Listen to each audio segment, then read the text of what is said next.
عقب انتشار أخبار انفصالها عن لاعب الإسكواش هشام عاشور، تصادرت النجمة نيللي كريم مؤشرات بحث جوجل عربيا ومختلف منصات التواصل الاجتماعي، وانتشر أخبار الانفصال مساء اليوم الجمعة، وذلك عقب زواج دام عامين ونصف تقريبا. وعقب تصادرها الترند نستعرض حكايات 4 رجال في حياة النجمة المتميزة. تزوجت نيللي كريم 3 مرات، وتمت خطبتها مرة واحدة، وكانت أنجبت من زوجها الأول ولدين كريم ويوسف، ولكنها انفصلت عنه. وتزوجت للمرة التانية عام 2004 من خبير التغذية هاني أبو النجا، وأنجبت منه بنتين سيلا وكندا، وانفصلت عنه عام 2015. ثم تمت خطبتها لمدة عام واحد عام 2020 من رجل الأعمال عمر إسلام، ولم يصل الأمر للزواج وانتهت العلاقة.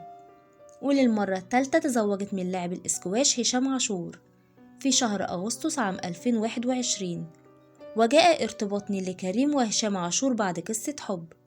وأكدت نيللي كريم نبأ انفصالها عن هشام، وقالت في الخبر حقيقي وكل شيء اسمه نصيب، وخلاص النصيب انتهى، ولم تكشف عن أسباب الانفصال التي فضلت أن تكون الأمر خاص بها. وأيضا رفض هشام التعليق وأغلق هاتفه.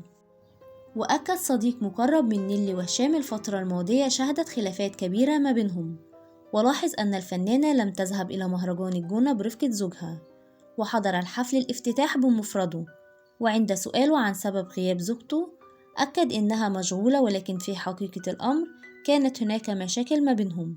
وأضاف المصدر أن هشام لم يشارك في بطولة مسلسل فراولة الذي قامت بطولته نيللي وعرض في سباق دراما رمضان الماضي. وفي نهاية الفيديو ما تنسوش تشترك في القناة علشان يوصلكم أخبار اليوم على مدار اليوم.